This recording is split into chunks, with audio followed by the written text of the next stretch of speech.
Welcome, everyone, to this recess meeting of the Will County Board for Thursday, December 21st, 2017. We call this meeting to order. If everyone would please stand. County Board Member Judy Ogala will be leading us with the pledge this morning and then introducing the clergy. I pledge allegiance to the flag of the United States of America and to the republic for which it stands, one nation, under God, indivisible, with liberty and justice for all. This morning, I'd like to introduce Pastor Kevin DeVries. He's from the Monique Free Methodist Church in the village of Monique. Pastor Kevin has been with the Monique Free Methodist Church since the fall of 2012. He grew up in South Holland. Pastor Kevin and his wife Kathy had 3 children. Pastor Kevin leads the church in an enthusiastic and welcoming manner, and anyone new feels comfortable right away. Pastor Kevin.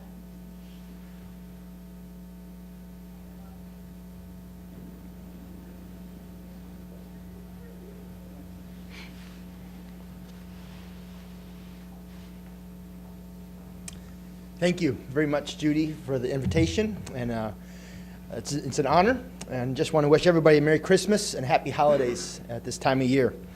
As we go to prayer, let us reflect on these words from the prophet Isaiah.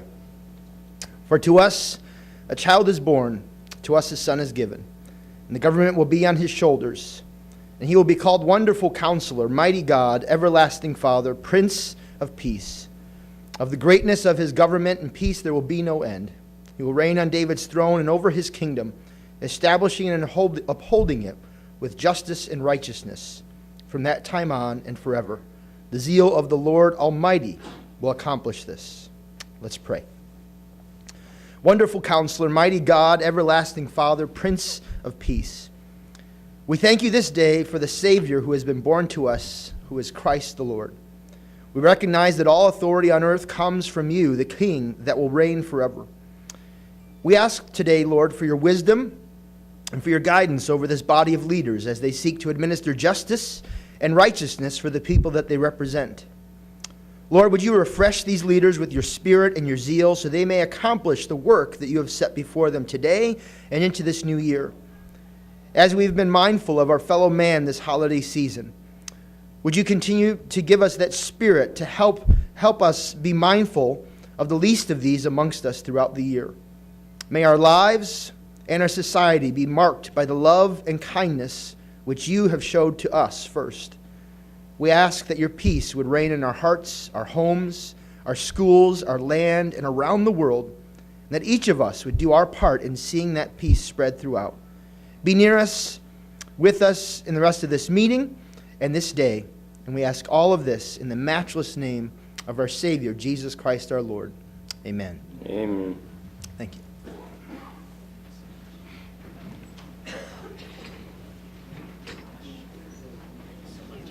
Thank you, Reverend, very much. Thank you so much.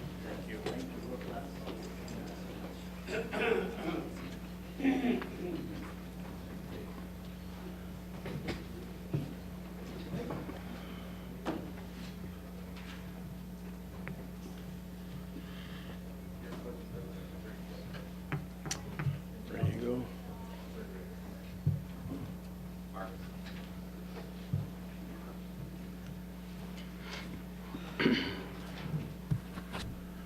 Madam Clerk, would you please call the roll? Mayor? Brooks?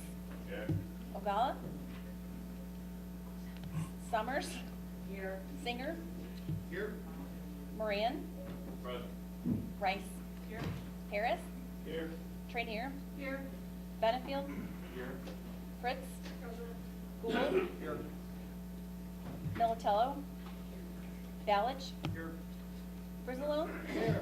Winfrey? Here. Parker? Here. Staley Ferry? Here. Dollinger? Here.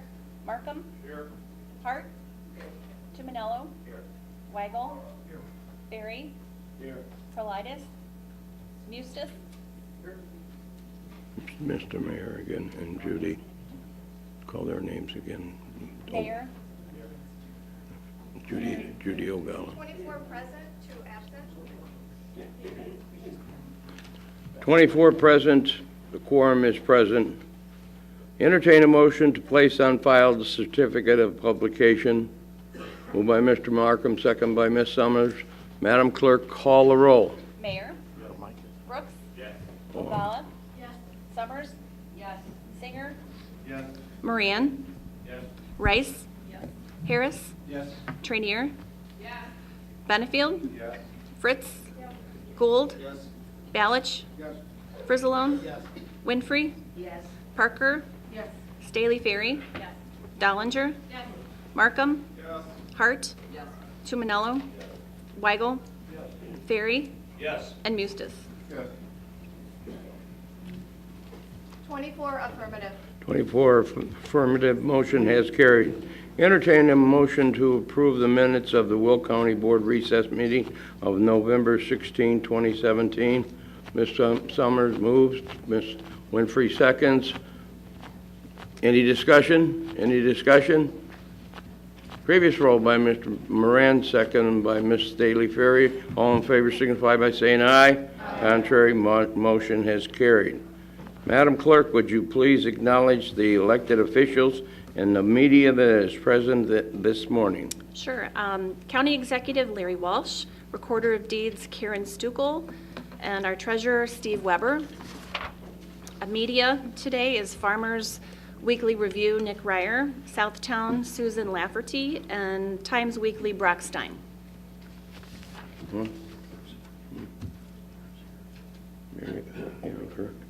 Oh, we'd like to welcome Mayor Bob Oldekirk. Bob, welcome, County Board meeting.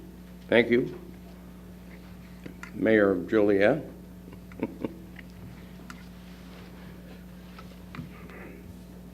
Next up, honorary resolutions, proclamations.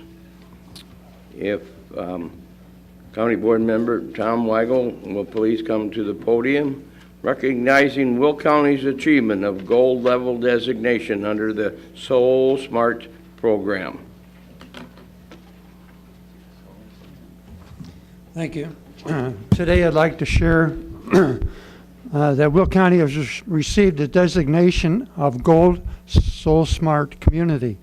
This award comes only 5 months after Will County's Bronze Soul Smart designation. To share more about this award with you, I'd like to introduce Kurt Paddock and Sam Blummer of the Land Use Department. Thank you, Mr. Weigel. Today is indeed a celebration of an aspect of the implementation of a plan that this body adopted almost 5 years ago, an energy efficiency and conservation plan. With that document, which later became a part of the Land Resources Management Plan, the county board set out a set of policies to promote appropriate use of energy both within county government and then within our community as a whole. An element of that plan was to initiate various efforts that would encourage the use of alternative, innovative forms of energy production.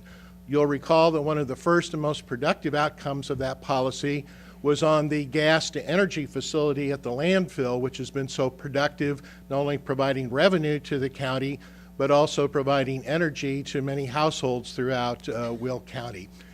Another element of that was to promote solar energy. We learned through our association with the Department of Energy and the National Association of Counties about a program sponsored by the Solar Foundation that was asking jurisdictions, both municipalities and counties, to look at the body of their law, permitting, regulations, etc., to see how they could be refined so that it wasn't standing in the way of a new developing component of our economy, which was the solar industry. So it seemed to be a good fit with Will County, where we're always trying to review and assess our laws to make sure that we are promoting development, not standing in the way of development. So through that process, we were able to use guidelines that they'd given us to work with the board, to work with the executive department, a number of other organizations throughout the community to meet their criteria. And as Mr. Weigel pointed out, we quickly achieved bronze status, but we even more quickly have now achieved gold status. To tell you a little bit more practically speaking about what that means, what changed, and what the benefit to Will County businesses, homeowners will be as a result of this, I'll turn to my colleague Sam.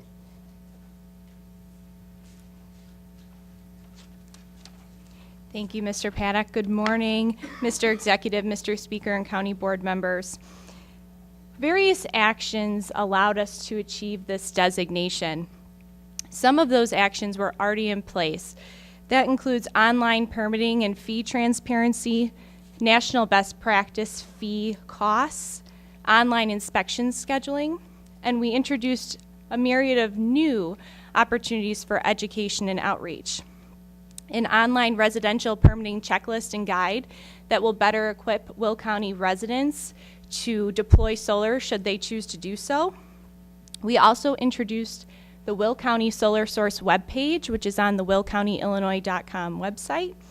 It also offers financing options, education on consumer protection, and incentives that are available through the federal government, state government, and utility. Advanced training for permitting and inspection staff was at the premiere of this designation so that we can have increased preparedness as this market develops in our community. Mr. Paddock? Well, simply in conclusion, what's the benefit of this? The whole point of this was to make our community ready for the anticipated growth of the solar industry. And as you learned as member of the board at your last committee of the whole meeting, we are already becoming a very attractive location for large-scale solar farms. There's one proposal currently before you for approval, and we can anticipate many more. So this is a situation where Will County, in anticipating a new aspect of its economic development, got out ahead of the curve. We haven't always done that, but in this case, we got out ahead of the curve, have modified our policies, set our procedures, so we are now very well prepared to accommodate the anticipated growth of private sector investment in solar industry, and this award, which is really to all of you, is recognition of that fact. Thank you.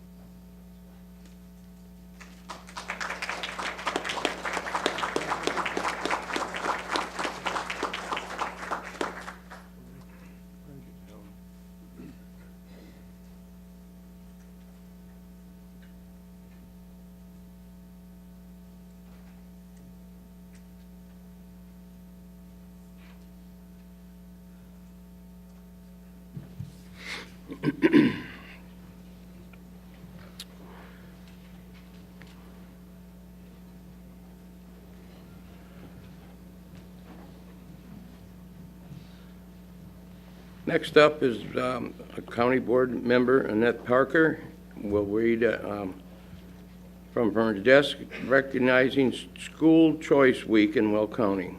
Ms. Parker. Thank you. Good morning. Good morning.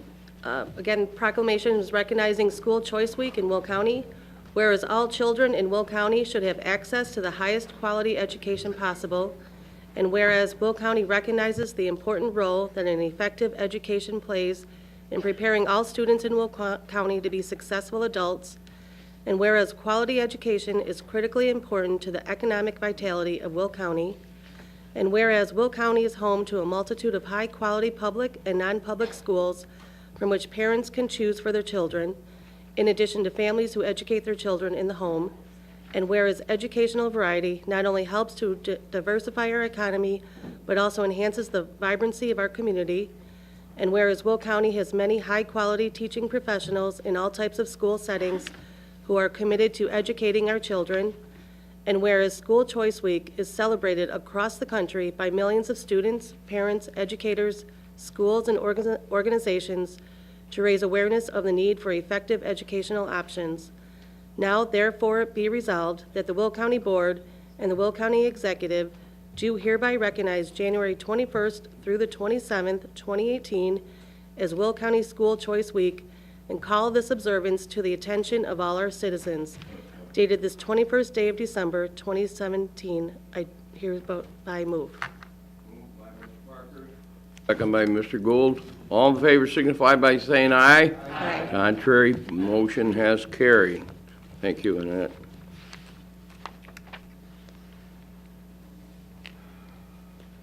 All resolutions approved at the November 16, 2017 County Board meeting have been signed by the County Executive. On to our first committee, Land Use and Development Committee. Mr. Weigel, Chairman. Good morning, everyone. Morning, Tom. I'd like to make a motion to open the public hearing for land use cases. Moved by Mr. Weigel, second by Mr. Frizzalone. Madam Clerk, call the roll, please. Mayor? Brooks? Ogalla? Yes. Summers? Singer? Moran? Rice? Harris? Trainier? Benefield? Fritz? Gould? Balich? Frizzalone? Winfrey? Parker? Staley Ferry? Dollinger? Markham? Hart? Tumanello? Weigel? Yes. Ferry? And Mustis. 24 affirmative. 24 affirmative, we are in public hearing. Please be advised, absolutely no new evidence or information will be allowed once this land use public hearing is closed. We have one case to be heard today, case ZC 17-027. Is there anyone from the public that wishes to speak on this case? Anyone from the public wishes to speak? Anyone wishing to speak on 17-027? Mr. Weigel. I'll make a motion to close the public hearing. Moved by Mr. Weigel, second by Mr. Balich. Madam Clerk, call the roll, please. Mayor? Brooks? Ogalla? Summers? Singer? Moran? Rice? Harris? Trainier? Benefield? Fritz? Gould? Balich? Frizzalone? Winfrey? Parker? Staley Ferry? Dollinger? Markham? Hart? Miss Hart? Tumanello? Weigel? Yes. Ferry? And Mustis. 24 affirmative. 24 affirmative, the land use hearing is closed. Mr. Weigel. We have one case today, ZC 17027. There petitioners requesting a special use permit for keeping of livestock and farm animals. This is an R1 property in Green Garden Township with 4 conditions.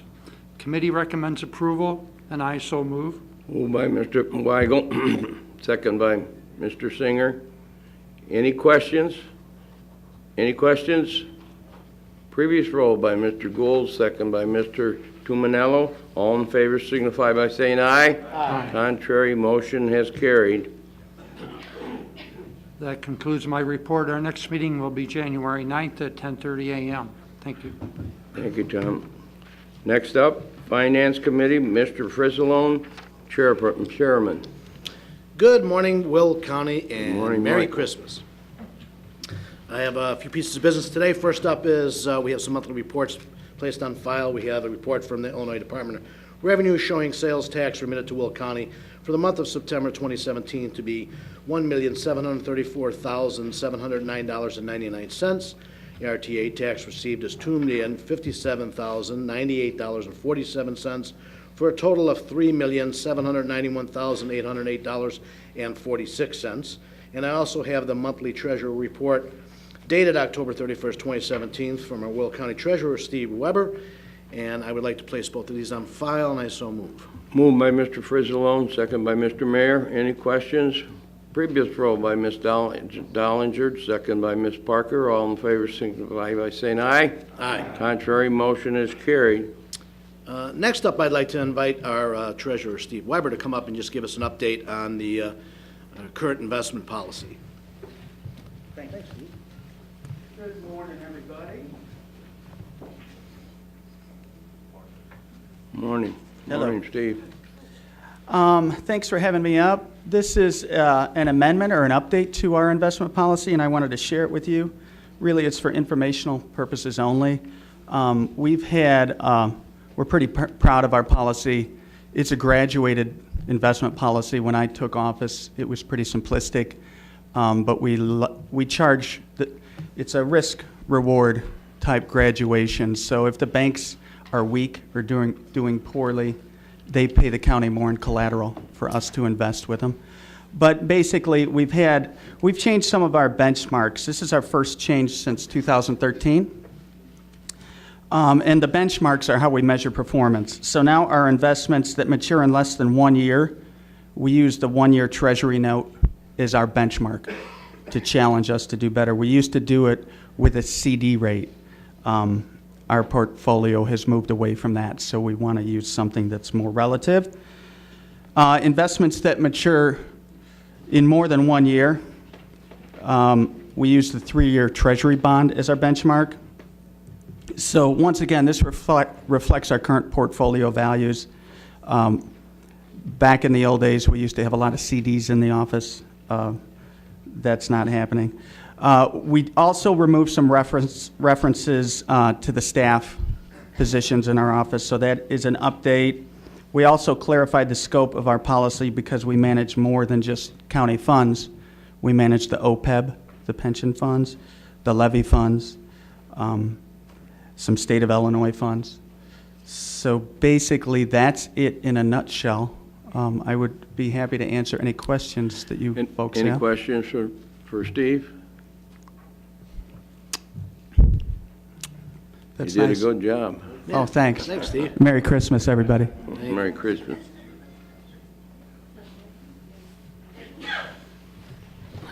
Next up, we have some resolutions. We have 17-336, authorizing temporary loan to the County Highway Tax Fund 220 from Motor Fuel Tax Fund 222, and I so move. Moved by Mr. Frizzalone, second by Mr. Gould. Any questions? Any questions? Previous roll by Ms. Traynor, second by Mr. Ferry. All in favor signify by saying aye. Aye. Contrary, motion carried. 17-337, designating Canadian Imperial Bank of Commerce as a county depository, and I so move. Moved by Mr. Frizzalone, second by Ms. Dollinger. Any questions? Any questions? Previous roll by Ms. Fritz, second by Ms. Ogala. All in favor signify by saying aye. Aye. Contrary, motion has carried. 17-338, designating First Bussey, I've also heard Busey Corporation as a county depository, and I so move. Moved by Mr. Frizzalone, second by Mr. Balich. Any questions? Any questions?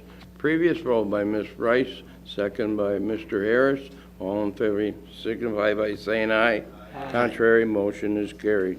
And we have 17-339, authorizing county executive to execute necessary documents for delinquent tax program, and I so move. Moved by Mr. Frizzalone, second by Ms. Winfrey. Any questions? Any questions? Previous roll by Mr. Ferry, second by Mr. Markham. All in favor signify by saying aye. Aye. Contrary, motion has carried. That's all the business we have this month. I'd like to say Happy New Year, and our next meeting will be in the new year, January 2nd at 10 a.m. Thank you, Michael. Next up, Public Works Transportation Committee, Mr. Gould, Chairman. Executive, Good morning, Don. Merry Christmas to you, and Merry Christmas to all my fellow board members. Thank you. I would like to place on file a proposed renewal of the Clean Air Act permit program, permit for Natural Gas Pipeline Companies of America, Station 113 in Shorewood, Illinois. To place on file. Move to place on file. Second by Ms. Parker. All in favor signify by saying aye. Aye. Contrary, motion is carried. First resolution is 17-340, a resolution authorizing an intergovernmental agreement between the Illinois State Toll Authority and the County of Will for rehabilitation of the Cedar Road Bridge over Veterans Memorial Tollway, County Board 7. I move for approval. Moved by Mr. Gould, second by Mr. Balich. Any questions? Any questions? Previous roll by Mr. Tumanello and second by Ms. Hart. All in favor signify by saying aye. Aye. Contrary, motion carried. Resolution 17-341, authorizing the approval of MFT funds for the maintenance of the Cedar Road Bridge over Veterans Memorial Parkway. I move for approval. Moved by Mr. Gould, second by Mr. Balich. Any questions? Any questions? Previous roll by Ms. Traynor, second by Ms. Summers. All in favor signify by saying aye. Aye. Contrary, motion Motion is carried. Resolution 17342, authorizing a license agreement between the County of Will and the Illinois Department of Natural Resources for Shanahan-Manuka Road over the Illinois and Michigan Canal in the County of Will, County Board District 6. I move for approval. Moved by Mr. Gould, second by Ms. Dollinger. Any questions? Any questions? Previous roll by Mr. Moran, second by Mr. Harris. All in favor signify by saying aye. Aye. Contrary, motion has carried. Resolution 17343, authorizing an intergovernmental agreement for the installation and maintenance of flashing school lights for Reed School on 143rd Street in the County of Will, County Board District 7. I move for approval. Moved by Mr. Gould, seconded by Mr. Balich. Any questions? Any questions? Previous roll by Mr. Tumanello, second by Mr. Benefield. All in favor signify by saying aye. Aye. Contrary, motion has carried. That's all I have today. Our next meeting is January 2nd at 9 o'clock. Thank you very much, Don. Next up, Judicial Committee, Mr. Benefield, Chairman. Good morning, Mr. Executive. Good morning, David. Fellow board members. Darren. Nothing to report from the Judicial Committee this month. Our next scheduled meeting is for January 2nd at 9 a.m. And look forward to seeing you guys. Thank you very much. Next up after that, Public Health and Safety Committee, Ms. Ogala, Chairperson. Good morning, everyone. Good morning, Judy. I'd like to start first with saying Merry Christmas to everyone and Happy New Year. I don't have anything on my agenda today, but I thought I would just mention a couple things. I do want to thank Dr. Kathleen Burke for coming to my committee every month and giving us an update on what's happening with the opioid crisis and how we're fighting it here in Will County. I also want to thank other members of the different departments that fall underneath the Public Health and Safety umbrella for coming forward when I asked them to come out and give me an update on specific things. I think it's really great to share with the public what's happening in those departments like Animal Controls, the Health Department, Sunny Hill, the Sheriff's Department, so that we can provide that information to our residents. So, with that being said, the next Public Health and Safety Committee meeting is scheduled for January 4th at 9 a.m. Thank you. Thank you, Judy. Next up, Mr. Mustis. I think this may be an appropriate time to bring something else, since Judy mentioned the opiate crisis that we have, not only in Will County, but throughout this country. And I'm going to look at the state's attorney. You know, there's been some developments on what some law enforcement or state's attorney's offices are doing, counties are doing. It was announced, I guess yesterday, I heard it on the radio this morning, actually, and that, you know, there is an effort to go after, by counties, going after some of the pharmaceuticals who perhaps overproduce and overdistribute opiates and looking for damages on how they affect counties. I don't know if you'd like to make a comment, Jim or Mary, but I do think since we're under public health and safety, this might be a good time to maybe, you can tell us what you're up to. As some of you may have heard on the radio today, there was a complaint filed in Will County Court on behalf of Will County and the people of the state of Illinois against numerous pharmaceutical companies for the damage that the excessive marketing of opioids has done to many people who are just normal citizens who had medical issues and ended up finding themselves addicted to opioids due to the excessive encouragement to use them and the representation that they were safe. So the state's attorney is in DuPage County as we speak at a press conference to announce not only is Will County filing, but so are the other collar counties in their own respective counties. Okay. Thank you. I didn't realize that was sure. Thank you. Oh, Jackie Trenier. Ms. Trenier. I just wanted to follow up with a question. I'd heard something yesterday, I believe it was yesterday, and I don't know if this is in Illinois or in Will County or government-wide, but about physicians now, not only when they prescribe the opioid, they're giving them Narcan with it? I have heard that. I have not been able to confirm that, but I have heard that rumor. Yeah, I did read it in the paper. of the article. Ms. Burke, would you like to come forward and give us what, maybe an update on this whole situation? Come forward? Yeah, right here.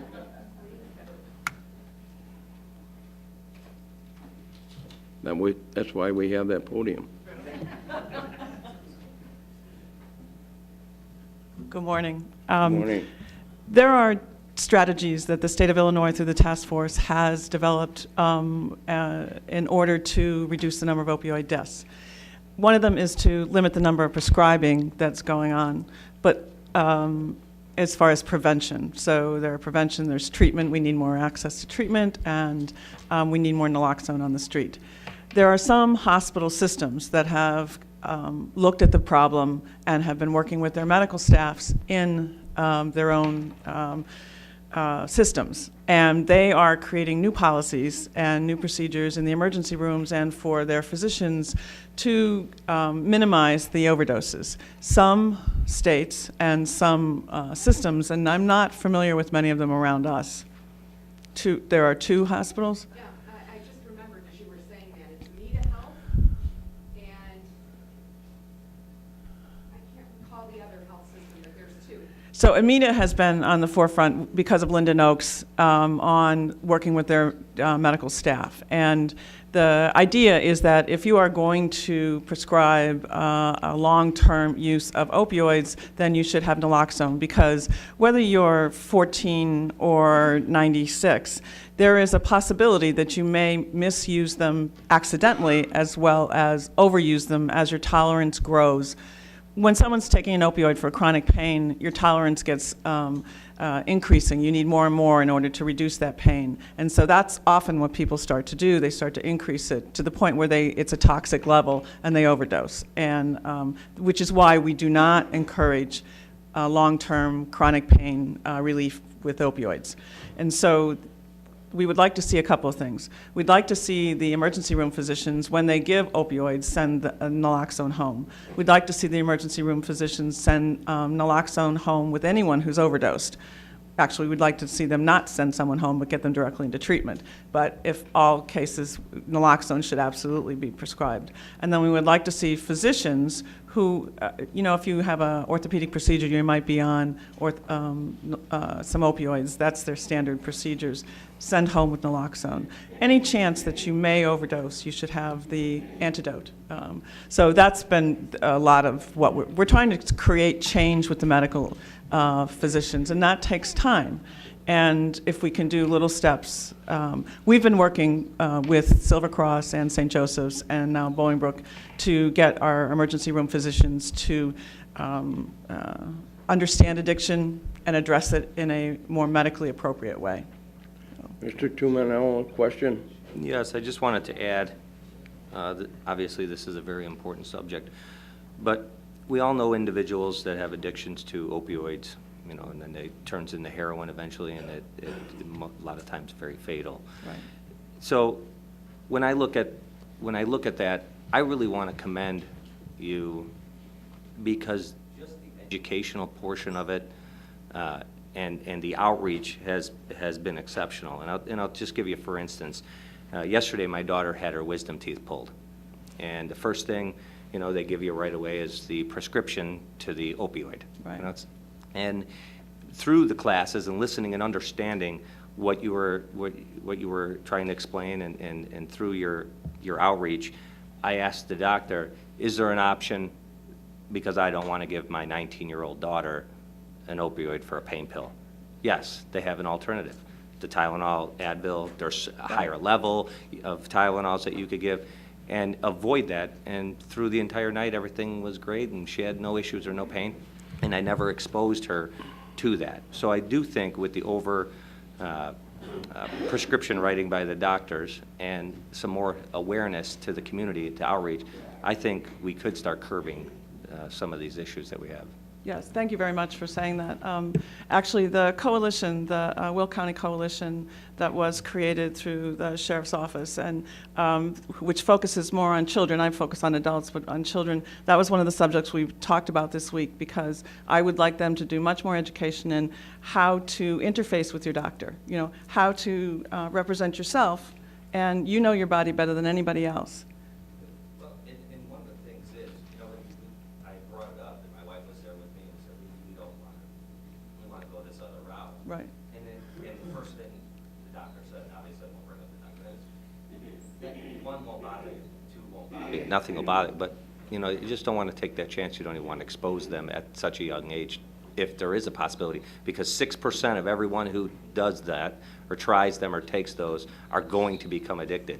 6%, I don't think people realize that. So if you're at the hospital and 150 people are giving those opioids, 9 of them are going to walk out addicted to those opioids. Right. And that's not a risk that we could afford to take, in my opinion. Well, and it's not necessary, because as you found out, a Tylenol and ibuprofen routine works. And you just have to ask doctors to go to the lowest level as opposed to start at the highest level. So we're asking them to reverse their strategy so that if someone is given the lowest level and it's not working, well, then you bump it up, as opposed to let's just drug everybody so that they all, we don't have to worry about them the rest of the night, which is what's going on. But no offense, but everyone wants to facilitate the ease of their profession, and that's what they do. And now we're just retraining people. That's all. It's about retraining and recommunication. And as consumers of healthcare, it's your responsibility to advocate for yourselves. You do not have to take these pills. You do not have to accept that that's the only strategy for reducing your pain. You also don't have to ask a physician to be 100% out of pain. People live with pain all the time, and you need to manage that in a way that is healthy. So, yeah, get me going on this, okay? Thank you, Kathleen. You're welcome. Mary, was the suit that was filed, was it just Will County and DuPage, or multi-county suit in Will County? Each of the counties have filed their own lawsuit, so in their respective counties? In their respective counties. Oh, so okay. the lawsuit that the Will County State's Attorney's Office filed is filed here in Will County in the 12th Judicial Circuit, and it is on behalf of Will County and the people of the state of Illinois. Okay, thank you.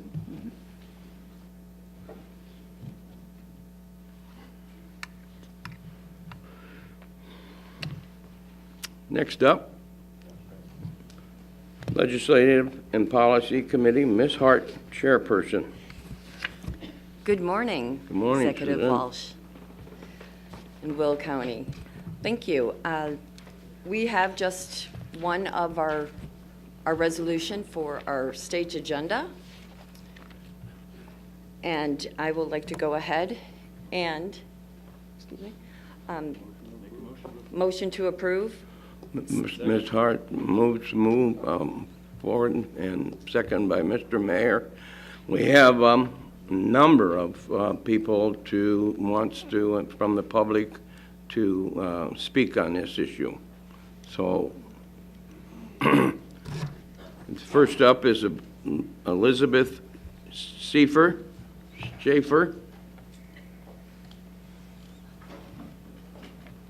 Please come forward.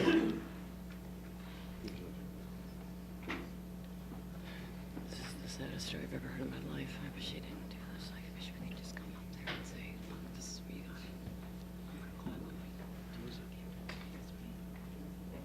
It's a puppy mill, what? Next up will be Peggy Grandel, when Elizabeth is through. Morning. Good morning, and thank you for letting me speak today. My name is Elizabeth Schaefer, and I am a resident of Will County. In my professional life, I am the Director of Global Strategic Marketing and Product Management for Illinois Toolworks, ITW. My passion outside of work is helping rescue dogs. I foster for 2 different rescue organizations. I've been a foster mom to 25 dogs. The reason I am here today is due to my last 2 fosters, Hope, age 8, who is at home, and Grace, age 7, who is here with me today. I am here today not only as a concerned citizen, but also as the voice for Hope and Grace. As you see, both are puppy mill moms and survivors. They are the lucky ones. Both are so damaged as a result that they will never be able to find forever homes. Grace was discarded after she could not naturally deliver her last litter. she was taken to a vet and asked to have the puppies removed without her being put under. The vet was told to dispose of her. She was no longer of any value.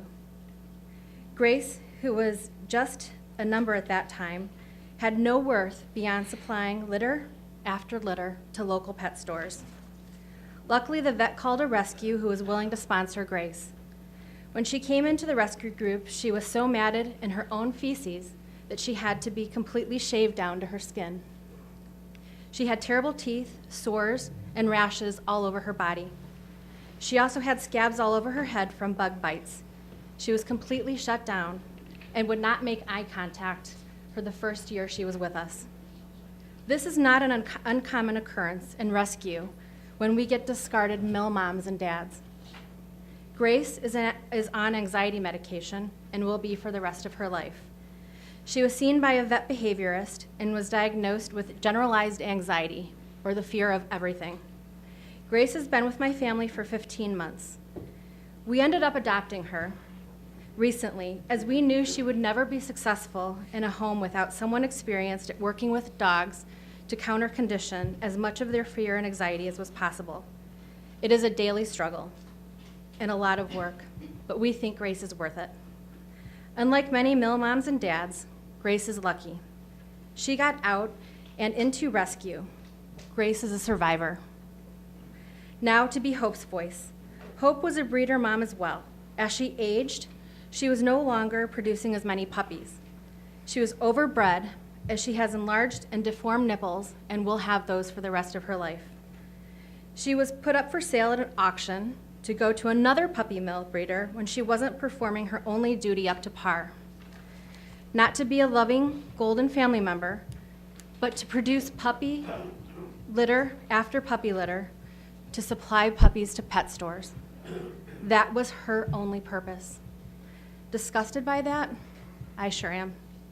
Luckily, a rescue was there and paid the fee for her and 3 other mill moms that day.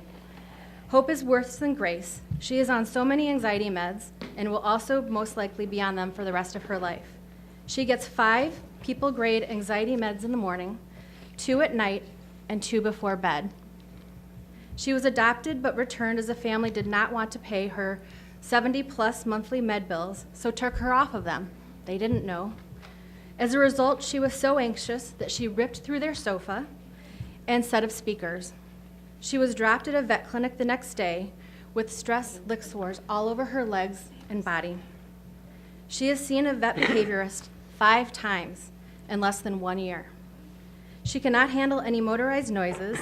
She becomes undone when she hears a vacuum, hair dryer, blender, lawnmower, leaf blower. And that's been very hard the last couple of months with all of the leaf blowing activity going on. She will never be a normal dog with a normal life. We manage her life to reduce her stress as much as possible. I am asking you today for Hope and for Grace and so many other mill moms and dads like them who are stuck in small cages their whole lives with a sole purpose to breed and to supply puppies for pet stores.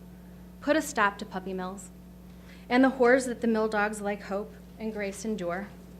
Help me be their voice. Agree that the only answer is not to allow pet stores to sell puppies from mills, as you call them, commercial breeders. The only way to stop this practice is to not need a supply of puppies from these so-called breeders. Make no mistake, this is where they come from. For Hope, for Grace, for the mill dogs left behind, let's take a stand and say no more. Let's bring the most aggressive, humane ordinance to Will and DuPage County. Let's be the example. Please let Hope and Grace and all the mill dogs left behind know that they do matter, that they are more than breeding dogs. I welcome each and every one of you to my house to meet them in person, see photos and videos of their journey, and see that they will never be what we consider normal pets. I promise you won't leave thinking current standards and puppy mill sourcing methods by pet stores are okay. Please help me be Hope and Grace's voice. Thank you so much for the opportunity to come and share their stories. Thank you. Thank you very much.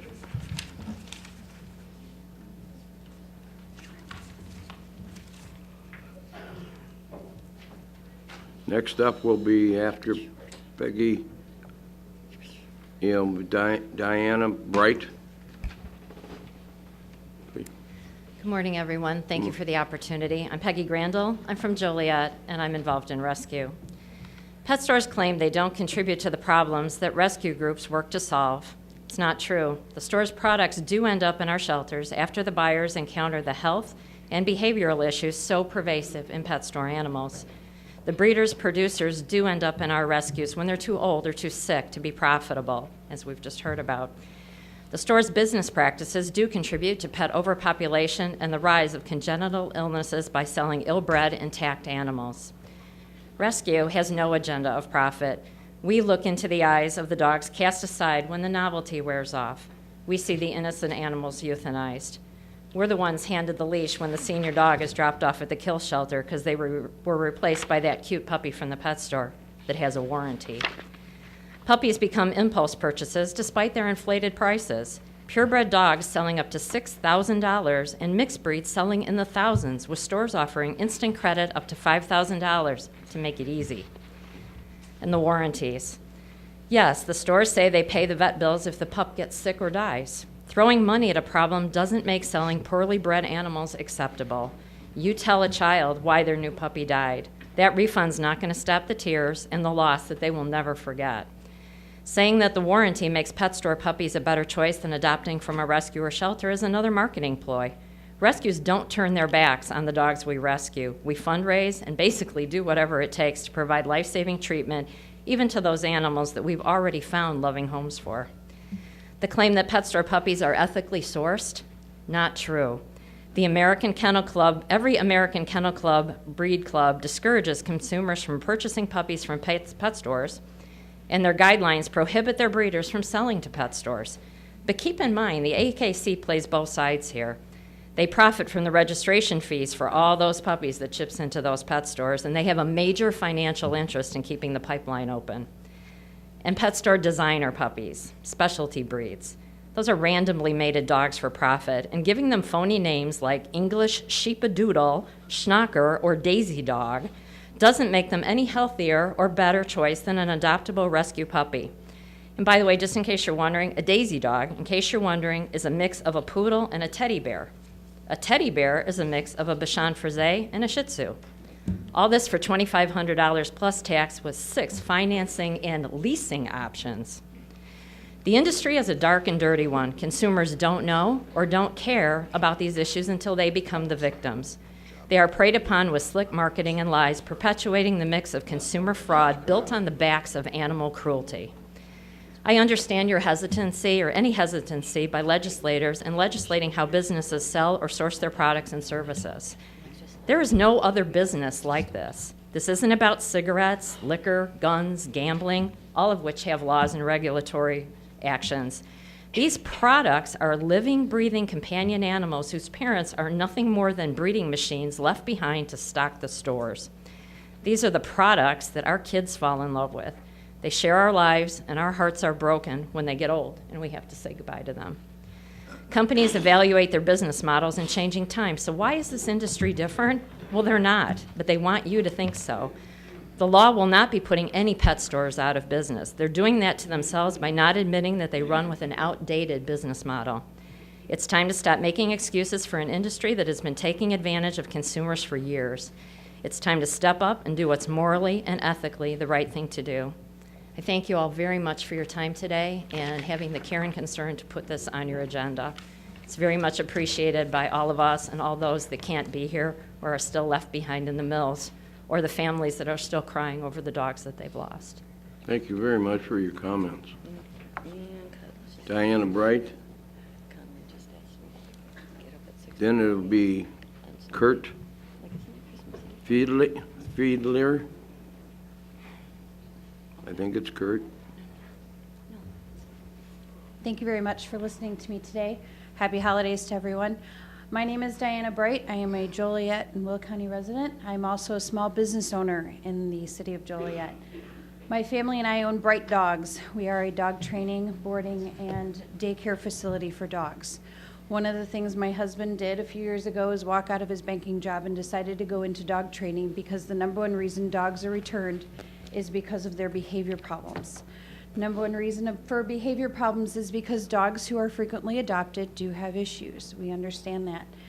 But dogs who are purchased also have issues. I'm also here as a mom. And as mom, we decided last year in January to start rescuing and fostering dogs. And so we have 3 rescues that we have fostered, and I've failed once. We also have foster dogs, and one of the foster dogs we got was Patty Melt. She was number 28. We took off her tag as she came in our door, and then we immediately rushed her up to the bathtub because she was the most disgusting dog I've ever laid my hands on. She was covered in feces from head to toe, and she was also about 3/4 of the way through her pregnancy. When we agreed to foster, they told my 11-year-old not to be in the room because when she went into labor, there was a possibility that the puppies would be deformed or something would be wrong with them, which was why Patty was given up. She was sold at a mill auction in Missouri to a rescue. And when we got her home and she did go into labor, we shooed our kids out of the room, which was the complete opposite of the experience I wanted for my kids. Luckily, all 5 of Patty Melt's dogs were born absolutely beautiful. She was bred with a Merle, and for those of you who don't know, Pomeranian Merles go for about $2,500 to $5,000 on the regular market. So as you can guess, Patty Melt was quite a dollar maker. We did have 2 Merles, we did have 3 Black Bears, so we had 5 puppies who were gorgeous. The adoption fee covered Patty's medical, all the puppies' medical, and everything that my family wound up doing, which was feeding all 6 of them for the 15 weeks that we had them. The babies were not taken from the mom at an early age. They were all socialized. They were all very well maintained and handled by people who actually hugged and cuddled and did all those things that puppy mill dogs never get to experience. Our latest foster is Raisin. Raisin is 7 years old and has been bred every single heat that she has gone into. So if you do the math, she's worth a lot. She's a mini schnauzer. Raisin's deaf. They did not disclose that when we purchased her. She also had a double ear infection, a bladder infection, bladder stones, a UTI, and was considered to be currently bred and was expecting. She did not actually take.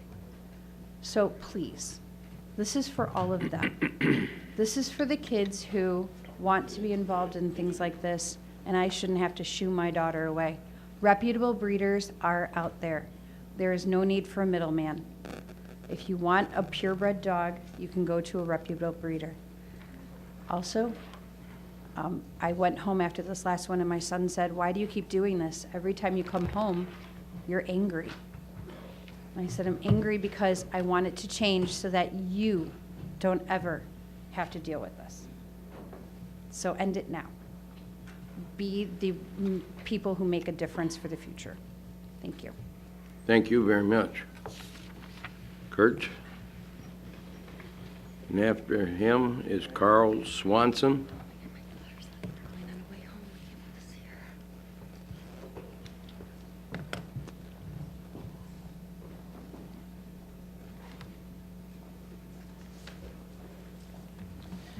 Good morning. Thank you for letting me come. My name is Kurt Fiedler. I'm also a Will County resident, but also the lobbyist for the Illinois Pet Lovers Association. We actually share the same passion and concerns of many shared here that puppy mills should be put out of business. It actually does no favors to pet stores at all to have puppy mills in existence, and that is why we came and testified before the Legislative Committee about why we passed Senate Bill 1882, the Safe Pets Bill. I do need to apologize. I did misspeak on one aspect of my testimony before the Legislative Committee. Came to my attention that I was wrong on the time frame of when we introduced our bill. It was actually after the USDA website was placed in line. It was a fact I didn't know actually till about 2 days ago. So I apologize that my fact pattern was wrong, but the testimony I had at that time remains the same. Didn't know that that was an issue when we filed our bill. When we found it out through negotiations, we addressed it right away to make sure that any breeder that a pet store is thinking of purchasing from, they have to have USDA inspection reports from that breeder, making sure that there are no critical or direct violations for a 2-year period. Again, we passed the Safe Pets bill this past spring through extensive negotiations with multiple stakeholders, including Humane Society, United States, Cook County, the State Veterinary Association. At the end of the day, we came to an agreement on legislation to ensure that only reputable breeders are allowed to be the sourcing for pet stores. And again, they have to be USDA, if it's a commercial breeder, it has to be USDA licensed, and it has to have no violations within the last 2-year period. Those are the reputable breeders we believe will ensure that puppy mills are not accessible here in Illinois through pet stores. And if we're in violation of that, we risk penalties, fines, and the removal of our business license. And that's exactly what we want. If there's not a good actor, they need to have consequences to them. And so we think that the proposal before you is a little premature. This law was just signed and became effective late August of this year. We want to work with everybody to make sure that it works as intended, to make sure puppy mills don't have access to Illinois. So that's what we ask. We ask for, give this new law some time. Let it work. And if it doesn't, let's revisit it at that point in time. But our request is let's let this new law work, make sure only reputable breeders are selling at pet stores. And if there needs to be changes at a later date, let's do it that way. So thank you. Thank you very much. Next up, Mr. Carl Swanson, and then after that, Morgan Durdak.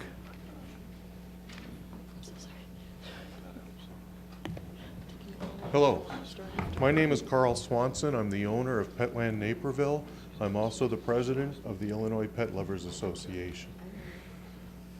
Pet stores are the most regulated place that you can find a new pet, a new dog. We are subject to the puppy lemon law.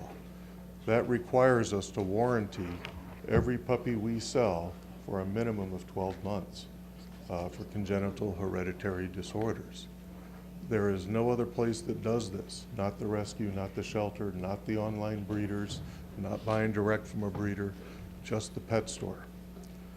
The Safe Pets bill that Kurt just addressed, that ensures that puppy mills are not selling in the state of Illinois to pet stores.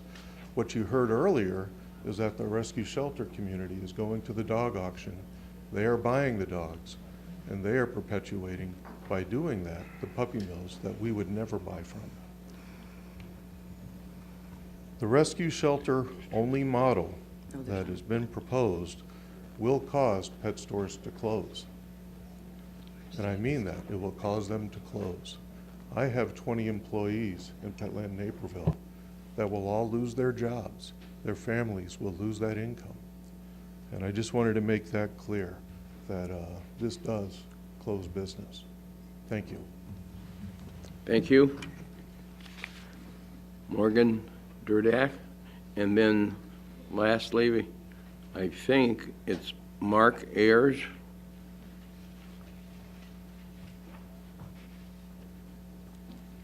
You don't have to run. Thank you. My name is Morgan Durdak. I'm a Joliet resident, and I've lived in Will County for 30 years. 3 years ago, I founded Safe Pets for Joliet to organize public support for ordinances that would end our local government's support of the pet store and puppy mill industry. We're a community group of primarily Will County residents who care about animals and want our legislators to do right by us. Between 2013 and 2016, 82% of the USDA licensed breeders from Joliet's pet store, Furry Babies, were non-compliant with the Federal Animal Welfare Act. And keep in mind that dogs are considered livestock by the federal government, and the Animal Welfare Act is an extremely weak and rarely enforced law. Even the government itself has acknowledged this in USDA animal care unit audits performed by the Office of the Inspector General in 2010 and 2014. The hobbyists and pet stores are telling you that the amendment to the Illinois Animal Welfare Act made this year will take care of these problems with what they call a high standard for pet store breeders. They're lying. I could provide you with countless examples, but I'll just give you one. Breeder Bob Mackey of Missouri qualifies to sell to Illinois pet stores under the amended law, and Furry Babies has been purchasing from him since at least 2013. Mackie was found non-compliant with the Federal Animal Welfare Act at least 15 times from 2013 to 2015. Violations included having a dog with eye disease and a bleeding cut on its leg, 3 dogs with dental disease, and 2 dogs with eye disease, none of which had been examined by a vet. He was also using expired and unlabeled medication and providing unsanitary living conditions, among other things. But Mackie meets Illinois' new high standards. Furry Babies was continuing to purchase from Mackie in 2016. Furry Babies is the same store that requires its consumers to opt out of the state's puppy lemon law and includes a clause in their contract that prohibits customers from suing them. I guess they got tired of being sued for selling sick dogs.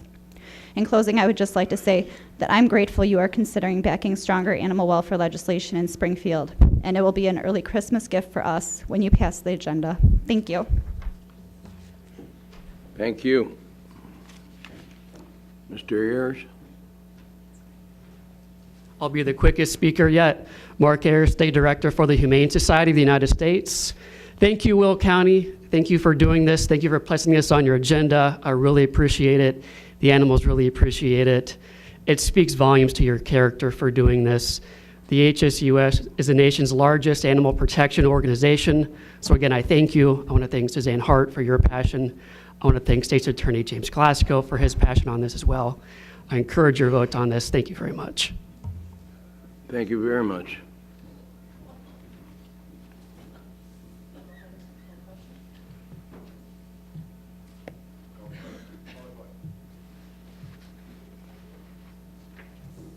We got a motion and a second on 17-344. Is there any discussion?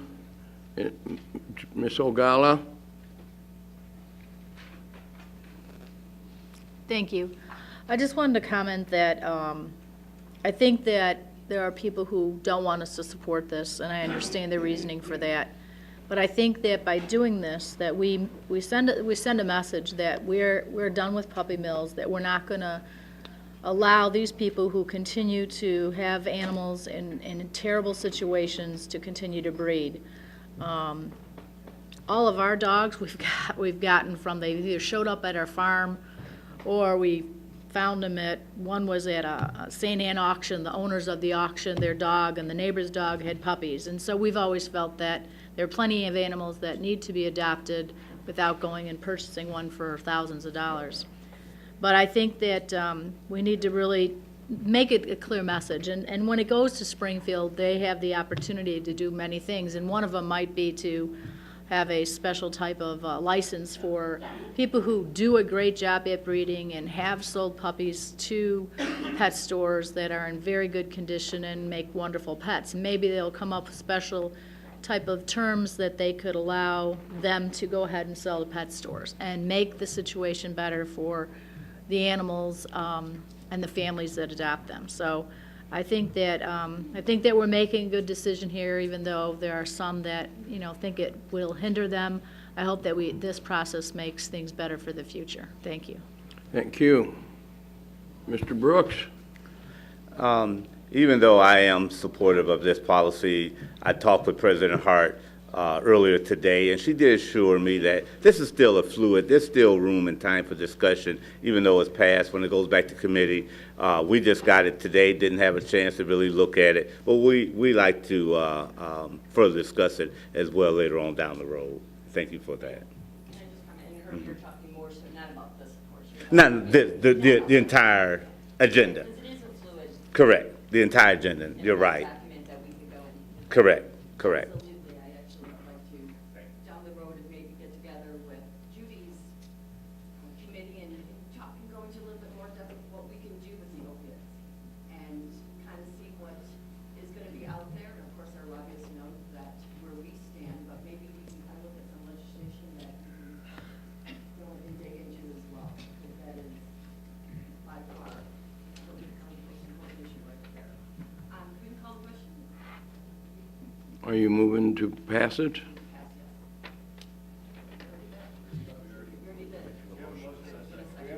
I know that. Okay.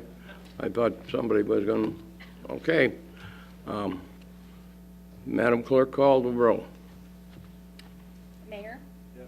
Brooks? Yes. Ogalla? Yes. Summers? Yes.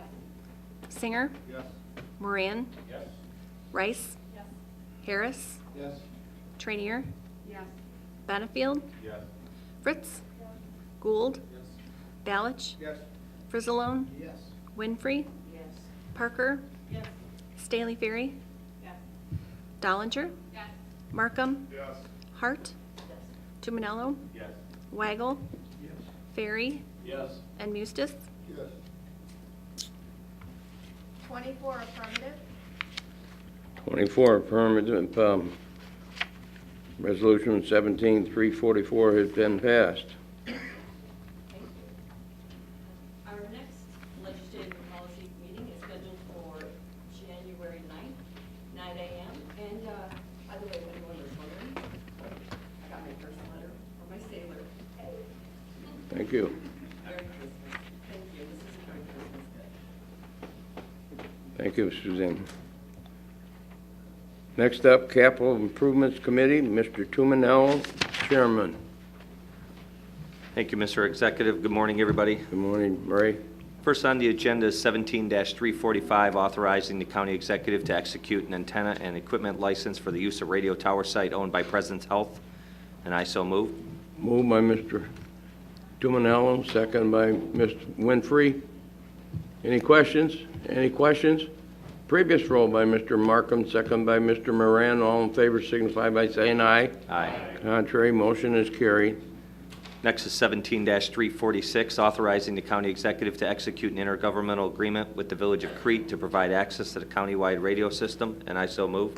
Moved by Mr. Tumanello, second by Ms. Summers. Any questions? Any question? Previous roll by Ms. Ogalla, second by Mr. Gould. All in favor signify by saying aye. Contrary, motion is carried. Next is 17-347, authorizing the county executive to execute an intergovernmental agreement with the Village of Manhattan to provide access to the countywide radio system, and I so move. Moved by Mr. Tumanello, second by Mr. Singer. Any questions? Any questions? Previous roll by Ms. Parker, second by Ms. Dollinger. All in favor signify by saying aye. Aye. Contrary, motion has carried. Next is 17-348, authorizing the county executive to execute an intergovernmental agreement with the Village of Mokina to provide access to the countywide radio system, and I so move. Moved by Mr. Tumanello, second by Mr. Weigel. Any questions? Any questions? Previous roll by Ms. Staley Ferry, second by Ms. Summers. All in favor signify by saying aye. Aye. Contrary, motion is carried. Next is 17-349, authorizing the county executive to execute an intergovernmental agreement with the Joliet Township Road District to provide access to the county radio system, and I so move. Moved by Mr. Tumanello, second by Ms. Winfrey. Any questions? Any questions? Previous roll by Mr. Brooks, second by Mr. Moran. All in favor signify by saying aye. Aye. Contrary, motion has carried. Next is 17-350, authorizing the county executive to execute an intergovernmental agreement with the Forest Preserve District of Will County to provide access to the county radio system, and I so move.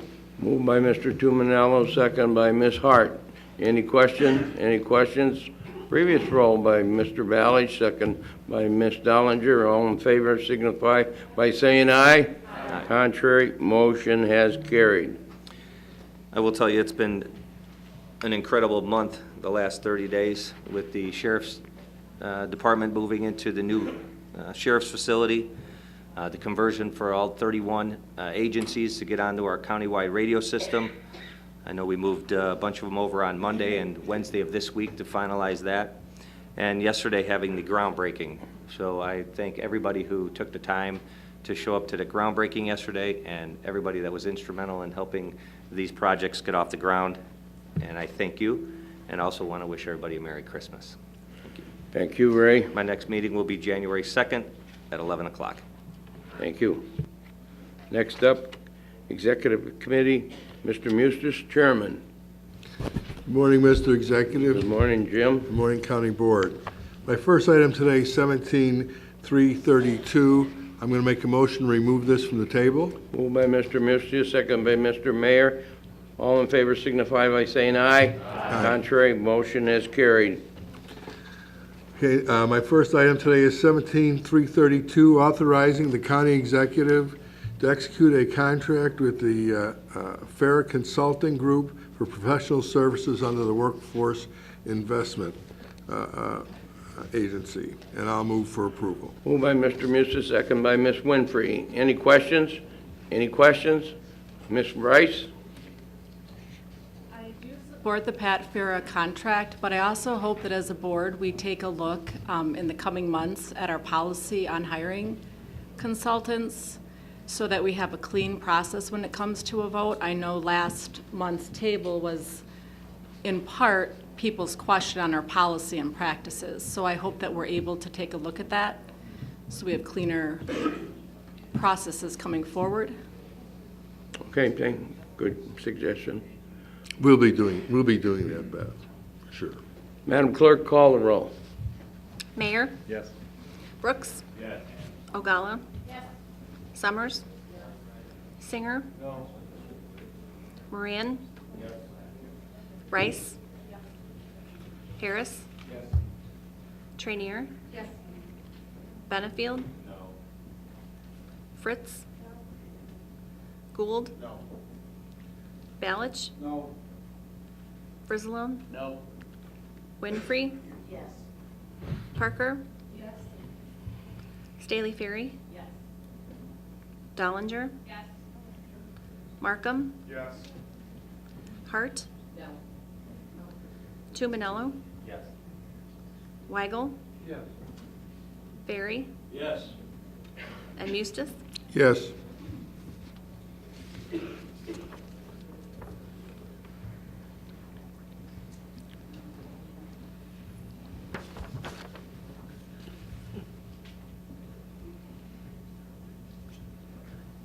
Affirmative, 7 negative. 17 affirmative, 7 negative. Motion has carried. Mr. Mustis? Okay. Our next item is 17352, amending the ordinance expanding the boundary of the Des Plaines River Valley Enterprise Zone, and I'll move for approval. Moved by Mr. Mustis, second by Ms. Winfrey. Any discussion? Any discussion? Madam Clerk, call the roll. Mayor? Yes.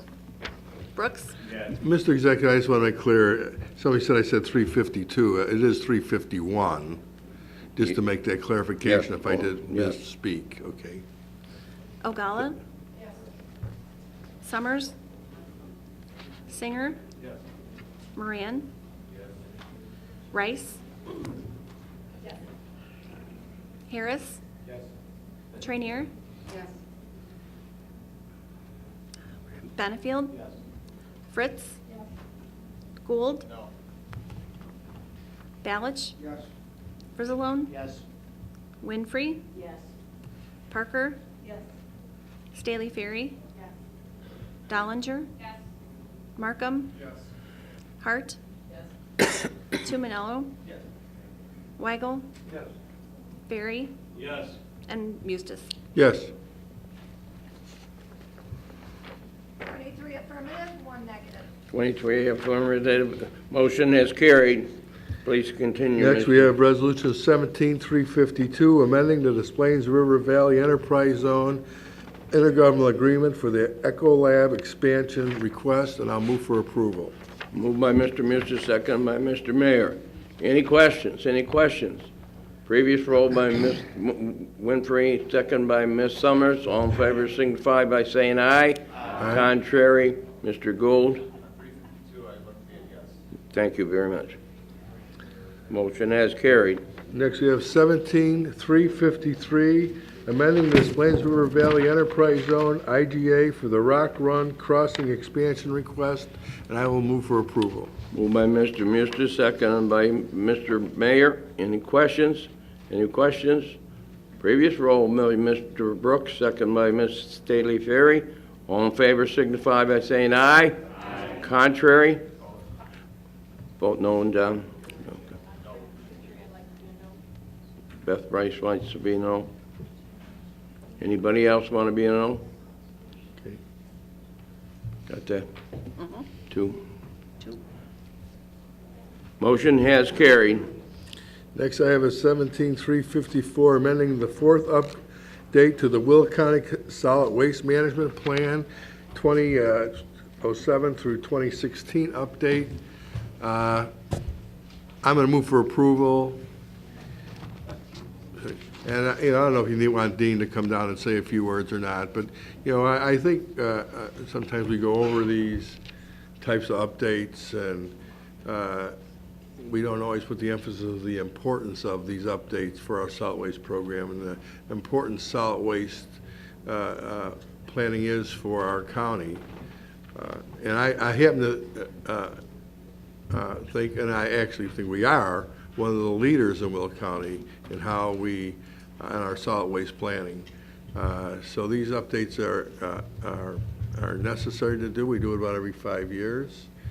I don't know if Dean wants to add anything, but our solid waste plan is important to this county and to the residents of our Moved by Mr. Musa, second by Mr. Gould. Do you want to say anything, Dean? Well, we just... Come on, if you're going to speak, come to the podium.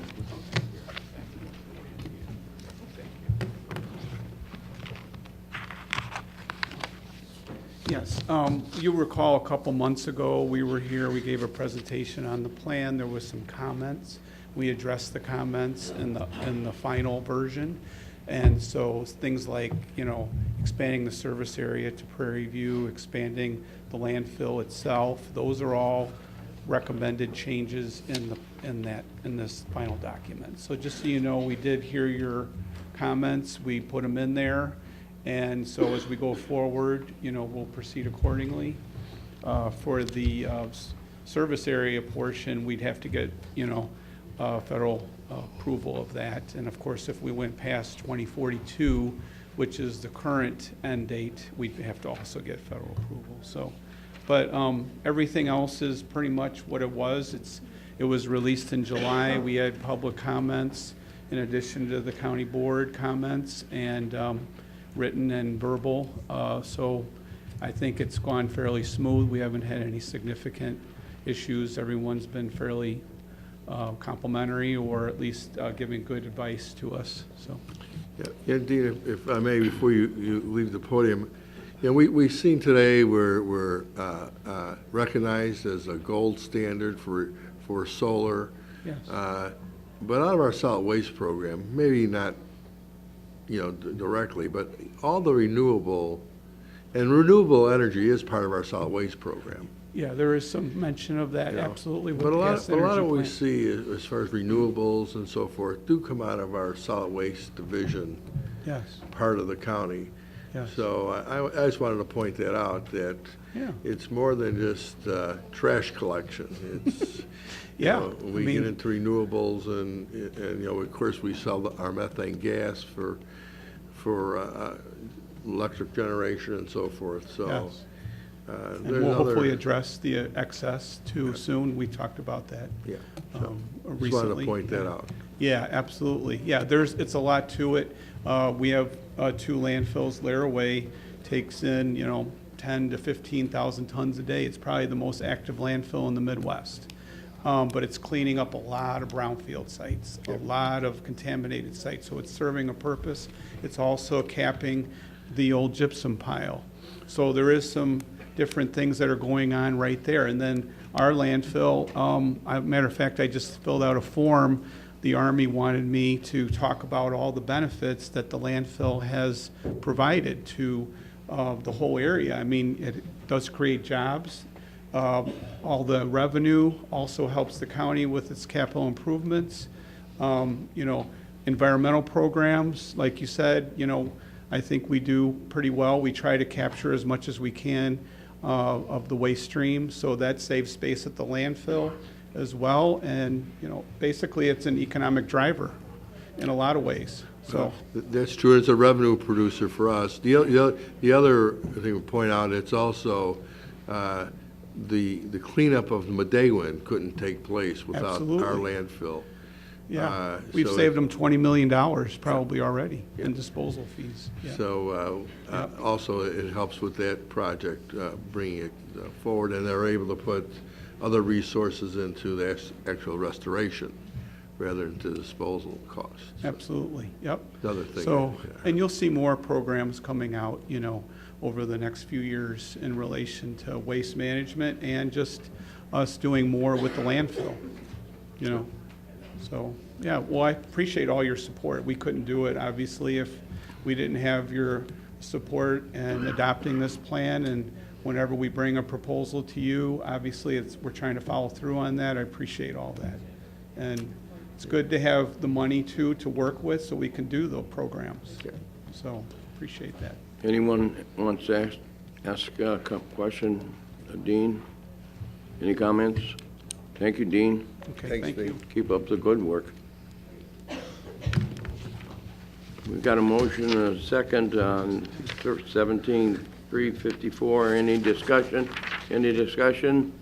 Previous roll by Ms. Parker, seconded by Mr. Ballage. All in favor signify by saying aye. Aye. Contrary, motion has carried. Next, I have resolution. Excuse me. Oh, yes, Rice and Ms. Rice and Mr. Gould, do you want to be a yes on this? You were in the last row. Yes? Okay, thank you. Okay. Go ahead, John. Next, I have resolution 17-355, authorizing agreement between the City of Joliet Housing Authority and Joliet and the county for the U.S. Department of Housing and Urban Development assessment of fair housing, and I'll move for approval. Moved by Mr. Muster, second by Ms. Winfrey. Any questions? Any questions? Previous roll by Mr. Brooks, second by Ms. Summers. All in favor signify by saying aye. Aye. Contrary, motion has carried. 17-356, declaring vehicles as surplus and authorizing disposal, and I'll move for approval. Moved by Mr. Muster, second by Mr. Ballich. Any question? Any question? Ms. Hart and second by Ms. Dollinger. All in favor signify by saying aye. Aye. Contrary, motion is carried. Resolution 17-357, declaring sheriff's seized vehicles surplus and authorizing disposal in state contract through Clinton Auto, and I'll move for approval. Moved by Mr. Muster, second by Mr. Ferry. Any questions? Any questions? Previous roll by Mr. Harris, second by Ms. Rice. All in favor signify by saying aye. Aye. Contrary, motion is carried. Next, we have authorizing payment of the invoice for the local share of McNeil Road Bike Path in Manuka, County Board District 6, using RTA funds. I'll move for approval. Moved by Mr. Muster, second by Mr. Gould. Any question? Any question? Previous roll by Mr. Mayor, second by Ms. Trainier. All in favor signify by saying aye. Aye. Contrary, motion has carried.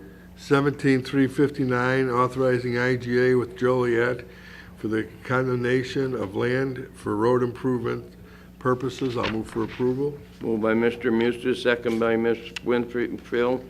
Any questions? Any questions? Previous roll by Mr. Moran, second by Ms. Staley Ferry. All in favor signify by saying aye. Aye. Contrary, motion has carried.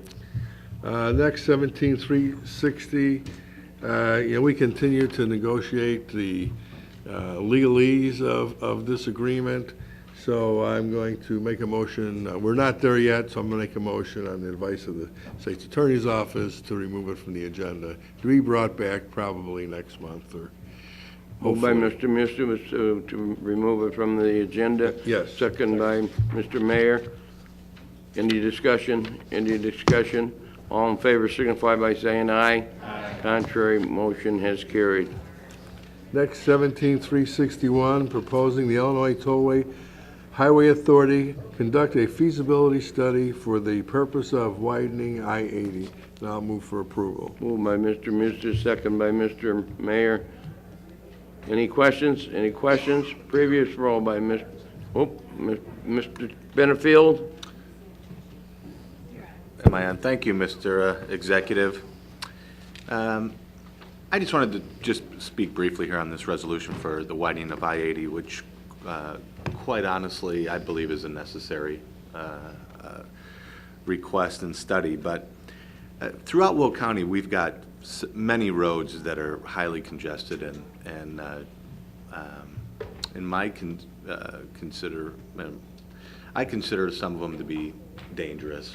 A couple roads I can think of at places are Route 53 is a road that's highly traveled and highly congested, and there should probably be a study done on Route 53.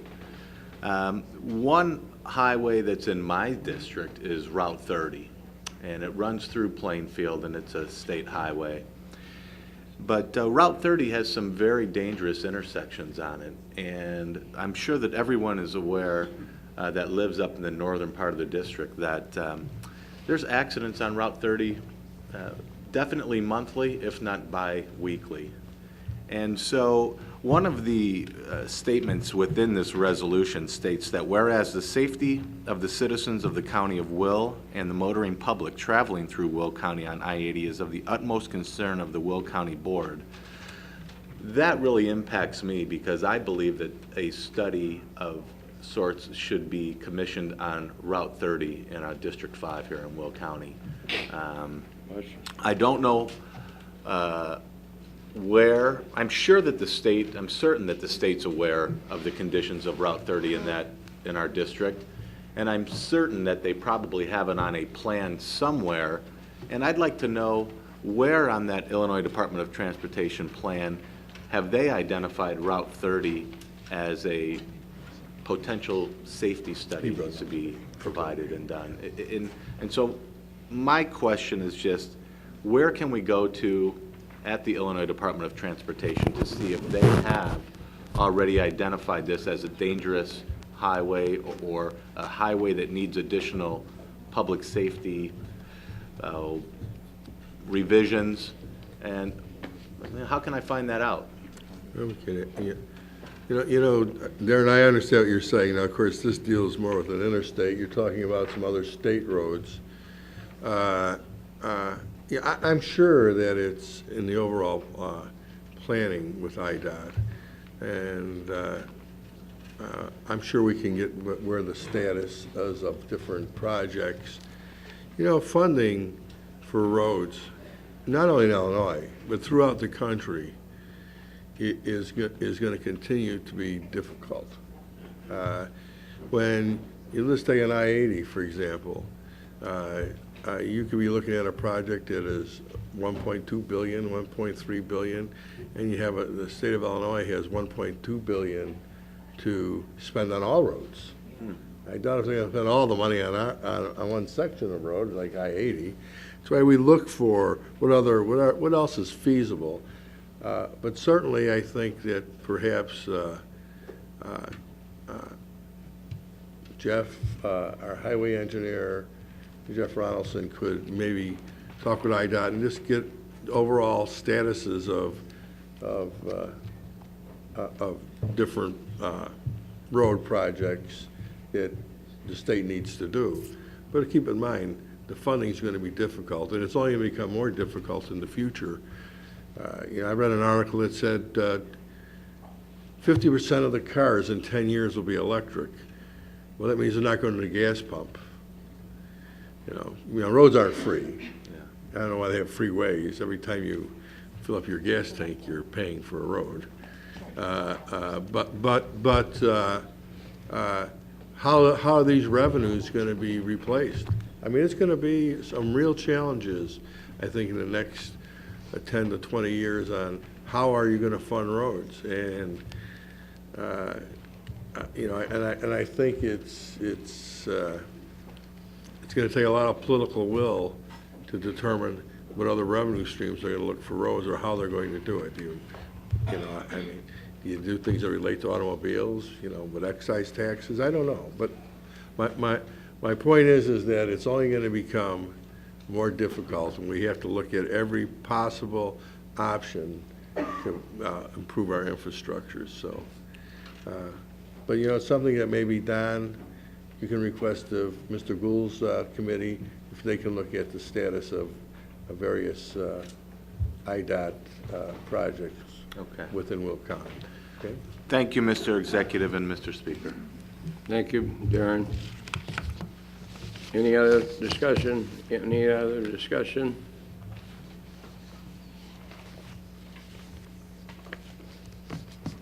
We got a motion and a second on 361. Yes, sir. Previous roll by Ms. Summers, second by Ms. Rice.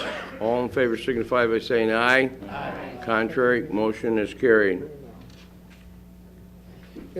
Before I go on to, I'm going to maybe just wait a few seconds because I want to bring her in here.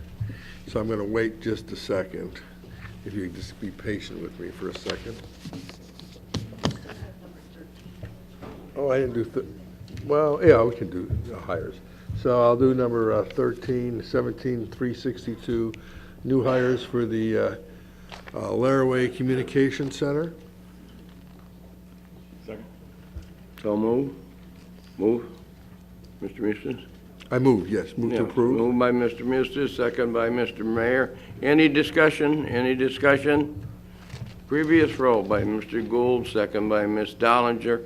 All in favor signify by saying aye. Aye. Contrary, motion has carried. Okay, she's not in here yet. I think we're gonna have to drag her in, but I think as most of you are aware of, Karen Burke, who's worked for the county for the last 22 years, both in the executive's office and she's on her way. Okay, here she comes. Set it up and then we'll stand up and clap. Both in the executive's office and on the county board. Will be retiring at the end of the year. Karen has been a devoted employee of, dedicated both to the executive's office and to this county board. I will miss Karen. I've known Karen for a long time now. And so, is she here? Karen? Karen?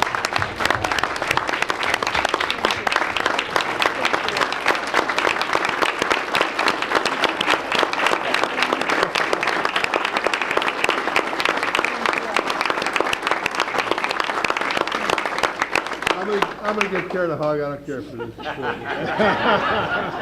you. Thank you. She's been a great asset for Will County and the citizens of Will County. So, Karen, I don't know if you want to say a few words. No, I don't. You don't? I think so. Thank you. Thank you. That's all. Okay. I appreciate it all. I enjoyed working with all of you. And it's been Our, my pleasure. the thanks is all from us. Thank you. Thank you. Thank you, Karen. You're welcome. Thank you.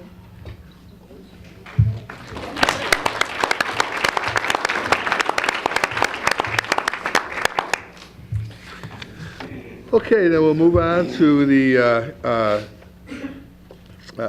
appointments. Well, the next committee meeting and executive committee will be January 4th. Next, then move on to the appointments of the county executive to various boards and commissions. I'll move for approval. Moved by Mr. Mustis, second by Mr. Brooks. Any questions? Any questions? Previous roll by Mr. Markham, second by Mr. Harris. All in favor signify by saying aye. Aye. Contrary, motion has carried. Mr. Executive, that concludes the business of the executive committee. Thank you very much. On to public comment. Anyone here wishes to come? We have one signed up. Yes, sir. Roy, is it Minger?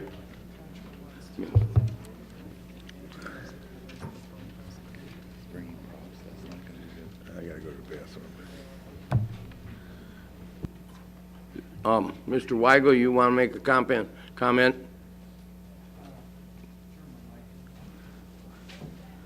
His father was a county board member at one time here. Yes, he Roy was. Minger. Yeah. Welcome. Thank you very much for having me today. My name is Skip Minger. I'm with the New Lakes Fire Protection District. I'm a trustee. And about 3 years ago, this is about the wreaths for across America. Just last Saturday, we had it here at Abraham. And 3 years ago, I got involved. Chief Ingledow, which some people know from Joliet, became our chief for a couple of years. His father, Harry, was buried out there. And I'm a Vietnam veteran, and I went out there. And the following year, I'm chairman, like I say, of the Wreaths for Veterans. We raised enough money for 400 wreaths. And just to give you an idea, this year, we raised 1,330 wreaths, or almost $20,000. And to give you a perspective of that, there's 18,500 wreaths. So the Lennox Group had a heck of a percentage, okay? There's over 43,000 graves there, of which only 18,500 have a wreath. And I think every veteran at Christmas time deserves a wreath. But I can't do this without help.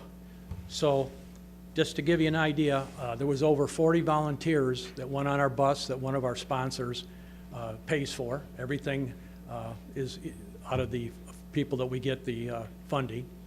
But we had a great time. But what I'd like to do today is whatever the county can help with this, we'd sure appreciate in any form. And second of all, the way we got from 400 wreaths to 1,330 wreaths, the section out there is 1,900 wreaths, or $27,000, or $15 a wreath. And without that, I need some more help. So, but in that fact, you have a person sitting here that was a sponsor and donated money, and that's Ray Tuminello. And if that's all right with you, I'd like to give him a gift from the wreaths across America. Absolutely. If you'd come forward, Ray. And by the way, it is a surprise. He did not know.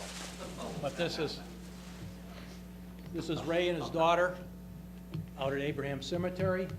And thank you so much for your donation. We can't get to 400.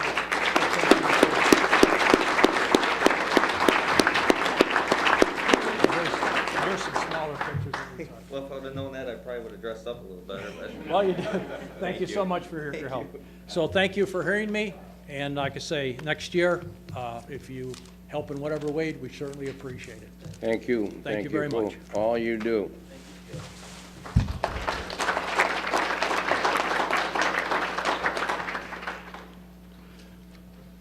Next on the agenda, any comments by county board members? Ms. Summers. Thank you, Executive Walsh, and just want to wish everyone that I sit on the board with that works at this county a Merry Christmas and a Happy New Year. And one other comment. Kathleen Burke, I don't know if she's still sitting there. Yes, she is. Yes, she is. Kathleen, you rock, and you know how I feel about this. This was a big Christmas present to me today to see that we were able to push through and file the class action lawsuit. When I came to the county a few months ago, it didn't appear that that was going to happen. So today, that was, for me, was a Christmas present. The second Christmas present I got, thanks to you. Hold on. Take your Okay, go ahead, Ms. Summers. Everything okay? Yeah. I wanted, Ray, education's a wonderful thing, isn't it? Yeah. So just from that one thing, and that's all we've ever asked for. If we make a difference with one person, we've done a good thing. Merry Christmas, everyone, and have a safe New Year. Thank you. Any other comment? Mr. Balich? Yes, Larry, I feel like I need to address this to you. It's not, it's not nothing bad. But before I say that, Merry Christmas, and God bless everybody here and their families, okay? But the reason I want you to know is because it's concerning your staff. Now, the county board, which I'm a member of, it's my job to help make policy better for the people. And that's all we're supposed to do. We're not the enemy of your staff. And the staff is supposed to implement our policies. And I understand all that. And the reason I'm telling you this is because after a land use meeting last time, I had an incident with Mr. Paddock. I was complimenting two people from land use about how well the zoning update went. And then I was told I was given personal insults by Mr. Paddock. Now, my temper flared, so I said the exact same words back to him, which I shouldn't have. That's inappropriate. But it was inappropriate for him to say to begin with. Now, everybody knows I've argued with everybody on this board at one point or another about some issue. Because I have opinions and I'm not afraid to stand up for them. But I never once told anybody a personal insult. And I feel that when your staff does that to me, that made me do something that I've never done. because I would never insult him, but I was so mad I did it right back. That was stupid on my part.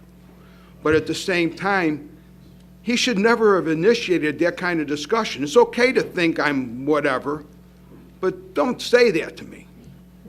And I felt it's important that you hear that, so that you might want to say something to the staff. We're not. But, you know, it's nothing against human beings here. I look at it like I'm here to do a job to make policies the best I can for the people I represent, which is the entire county and mostly where I live in District 7. So with that, again, God bless everybody and Merry Christmas. Thank you for the information, Steve. Ms. Ogala? Thank you. I just wanted to also recognize the Will County Farm Bureau. Every year it's an effort of theirs to collect dollars for the wreaths for the Abraham Lincoln Cemetery as well. And this year we collected enough to place 1,700 wreaths at those graves. So while our group is doing it and a group that Ray is working with is doing it, you know, it's something to think about to everyone here, maybe next year, to find a couple $15 in your wallet and purchase a wreath yourself. So it's a very important thing. Thank you. Thank you, Judy. Anyone else? Anyone else? Announcement by our majority leader, Mr. Mayor. Thank you, Mr. Executive. I want to also thank Karen for all the work that she's done and the support. I mean, with our staff in the board office, we could not get anything done. They're just always on top of stuff, and Karen, you've been doing this stuff for a long time, and so we hope to be able to see you around here, and thank you very much for everything you do. We're talking about the wreaths, and I think Suzanne said that she'd heard from her daughter, Julia, who's in boot camp for the Navy. And I think we need to remember all our servicemen and women out there, and especially their families that they go through in this whole process of giving up one of their sons and daughters for the good of our country. And with that, I'm going to keep this brief and say, may all the days of all the years that God has still in store be filled with every joy and grace to bless you more and more. May hope of heart and peace of mind beside you ever stay. And that's the golden wish I have for you this Christmas Day. Merry Christmas and Happy New Year to all our friends and families here on the board. Thank you. Thank you. Our minority leader, Mr. Brooks. I don't know how I can top that. No, you'd have to be Longfellow.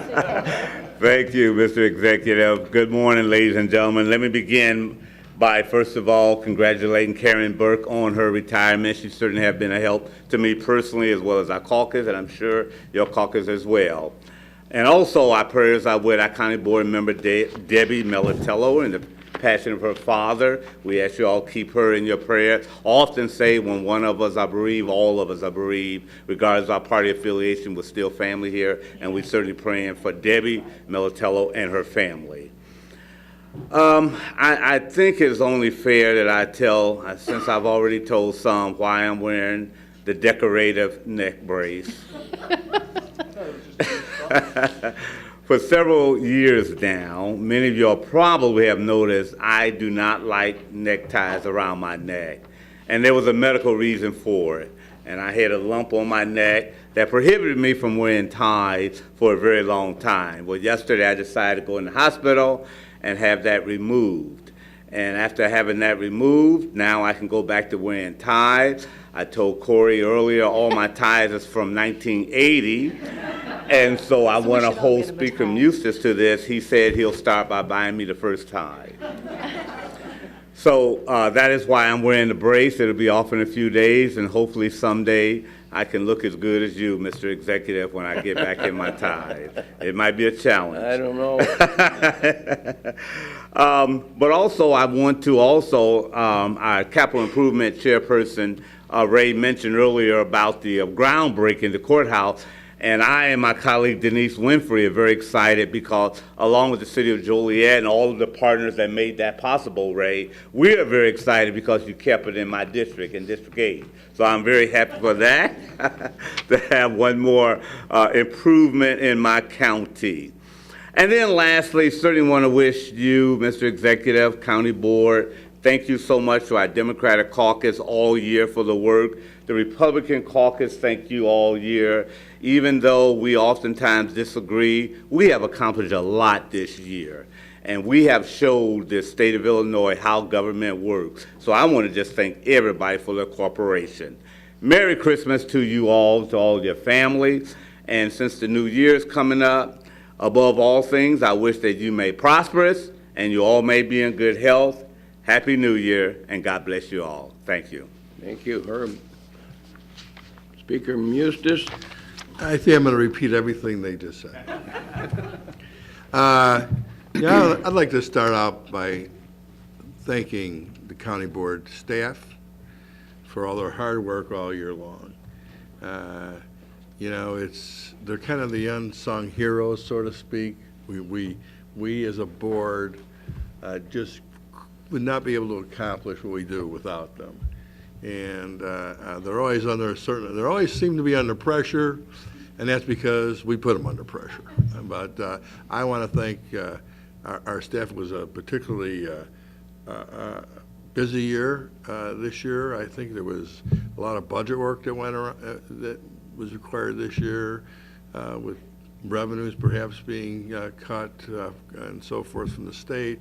So everyone did a really great job, did a little overtime. So I thank our staff. To my county board, well, I think I'm going to go to the executive's office first. I want to thank the executive's office for their work. We may not always agree how to get to a point, but we don't necessarily disagree on what we need to accomplish. We can disagree on maybe how to accomplish that, but we're usually going in the same direction, and a lot of hard work and dedication comes out of the executive's office. So thank you for all your hard work throughout the year. I see Mary there. Mary, thanks for just keeping me on the straight and narrow path. It's not always easy, I understand that. But to my county board member colleagues, you know, what makes us unique here in Will County, but not unique necessarily as a county, you know, we county board members, this is not how we make our living. We are not compensated a great deal of money to do this, which means we all have to have jobs. And we board members, they sacrifice their personal time, they sacrifice their vacation time to come here. Some of our colleagues have jobs where they travel all over the country. They have to try to get their schedules to get back here, and everybody does a pretty good job of always making sure they're aware of what's going on here. It makes you special in my mind, because when people approach us as a board, they think this is your full-time job. You know, well, why aren't you there? Why aren't you here? Because I still have to go out and make a living. I have to go out and support my family. It makes you really a special group, because it requires a lot of dedication for you to accomplish things for the county. So you are all special, especially to me. I thank you for all your hard work throughout the year. I look forward to a prosperous 2018. There's still a lot on our plate, a lot to be accomplished, and I want to wish everybody the merriest of Christmas, and have a great New Year. And I look forward to all your hard work in 2018. Thank you. Thank you, Mr. Mustis. Also, I wish a very Merry Christmas to everyone and a healthy and happy New Year 2018. So with that, we will stand at recess to Thursday, January 18, 2018 at 9:30 in the morning.